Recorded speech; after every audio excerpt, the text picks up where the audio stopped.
Yes, the challenge of economic recovery globally is basically needs a collective effort.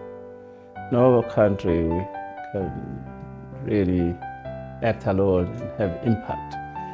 But as you know, BRICS countries, they are quite significant in terms of global economy, in terms of the population we have, in terms of our contribution. More than 20% of global trade comes from these 5 countries. And so because we coordinate the economic issues, that will have quite a positive impact. So the key focus really for the BRICS will be the economic recovery. How first as BRICS countries do we coordinate our economies so that we can expedite the economic recovery? How do we promote, make sure that the global supply chains remain open? And there are quite a number of activities even within BRICS itself. As you know, what really binds us as BRICS, because we're different countries, different policies, but is our shared vision. Our shared vision to have an inclusive, transformed global financial system and then transformed governance system, which means then the economic activities. This has put interest not only among the BRICS countries and other developing countries. We'll come to later the question of BRICS expansion. So that on its own, that as BRICS were coordinating for, not for ourselves, but for the interests of a bigger global public good. That's why the other developing economy and emerging economies, they're having very keen interest on this. So we hope that the deliberations, which has been happening over the last year, particularly from all these tracks of the BRICS, will contribute towards this global recovery and the resilience.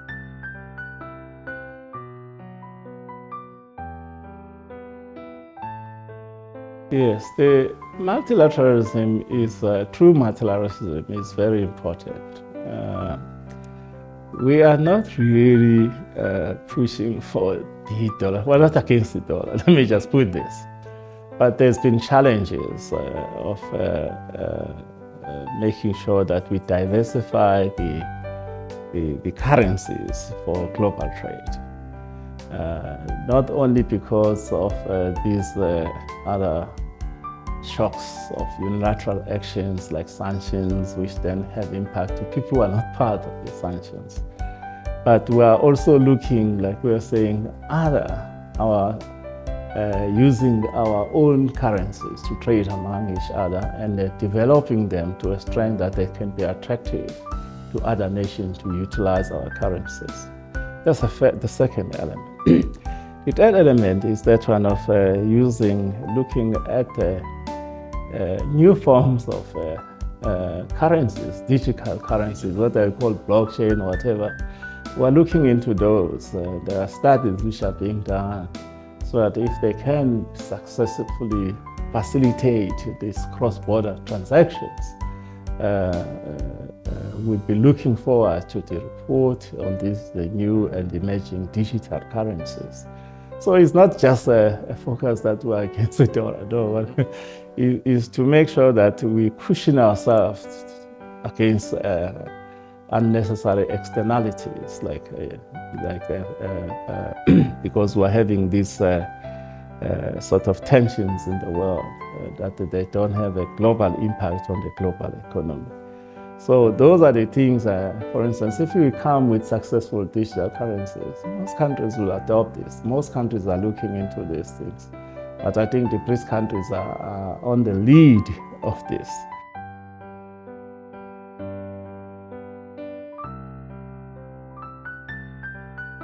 matter of BRICS expansion is not a new thing really from us. Right from its conception, it was never conceptualized as an exclusive club. So that's a starting point. The second point that we are one of the first beneficiaries. After the first summit of BRICS, we were invited to join. And we're very grateful that China played a leading role on this.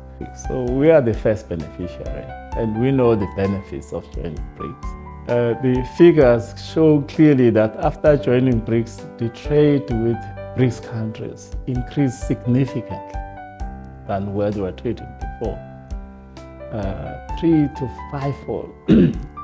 Particularly China, I think China trade increased exponentially with us. You recall that China became the largest, started to be the largest trading partner. Before it was not our largest trading partner in 2009. But since then, it has been by far the leading trading partner of South Africa. And since 2010, we're not from the African continent, we're not the largest trading partner.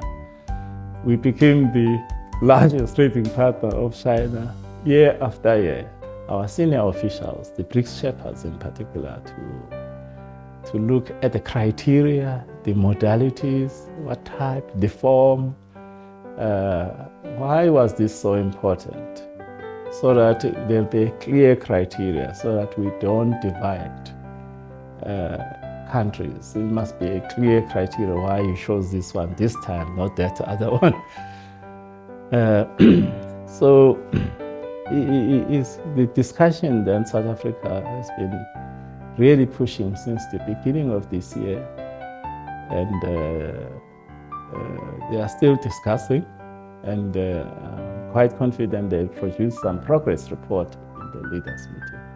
But while we're still discussing what has happened, because more emerging economies have been showing keen interest to join. Countries were just announcing themselves, I want to join. Others were sending us letters. However, we're still discussing.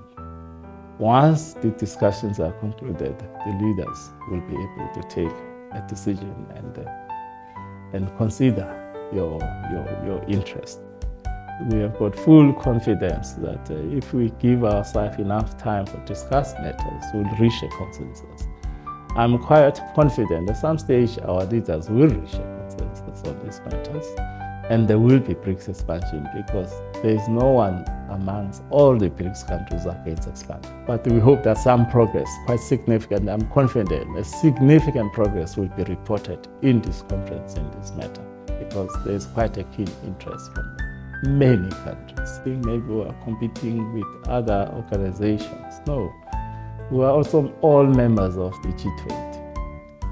Now some people are saying we are competing with G7. We have got no intention to compete with G7. This is not a bloc.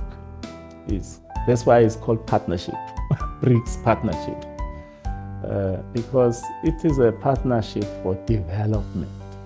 It's about inclusive development. It's about shared growth. It's about multilateralism and so on. So that's why it is appealing, because its foundational basis is not exclusive. It's about what people are being confronted with in all these developing countries.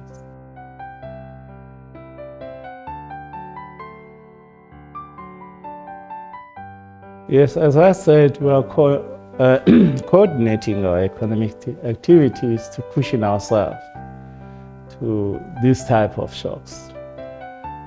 But we are not only focusing on the European conflict in terms of uranium, but we are also looking at other conflicts. We are cooperating as BRICS countries. I remember we had joint exercises of our navies in South Africa early this year. And some people were discussing this thing as if we were preparing to help Russia in the conflict in Ukraine, which is not true. That exercise is to protect the trade routes from piracy. So that is in our economic interest that we reduce the pirates along these global shipping routes.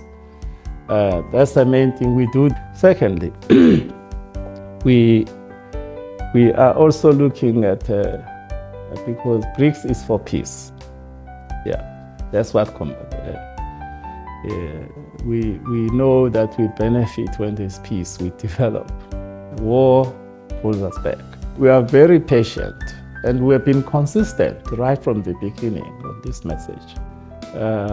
Whether it's a conflict is in any region of the world, it's got impact in the global supply chains. For instance, if you check the impact of the European conflict, it's got a huge impact on inflation, food inflation, fuel inflation. For countries like South Africa, we are depending on importing this fuel. But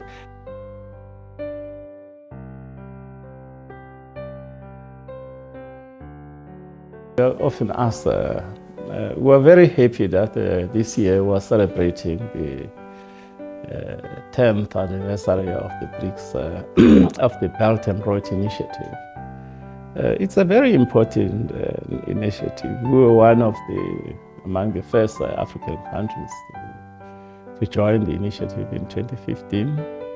And because from our perspective, if we check, for instance, our MAU when we joined this, we're seeing this as a platform for mutual exchange and practices, for instance, in terms of mutual exchanges, how we handle exchanges of goods, the exchanges of capital, the exchanges of technology, and also the exchanges of the people-to-people exchanges. So it is quite comprehensive, because some people, they just focus as if we're just focusing on the economic infrastructure. Yes, it is a top priority. The African continent has got its own agenda that by the time the African Union celebrates its centenary, 100 years, in 2063, we should really become an advanced and come out of poverty and more integrated economy. So, because we find ourselves after colonialism, most of the countries are colonized, almost all in Africa. You'll find, for instance, the infrastructure was mainly based to extract resources. It was roads, rails, which are just coming from the extraction point to the port. So we're exporting these raw materials. So we didn't even have infrastructure which is connecting the country. So now we're building that type of infrastructure, roads, rails, which are ports, which are very critical. And if you look, for instance, the contribution of China into this, has been quite significant.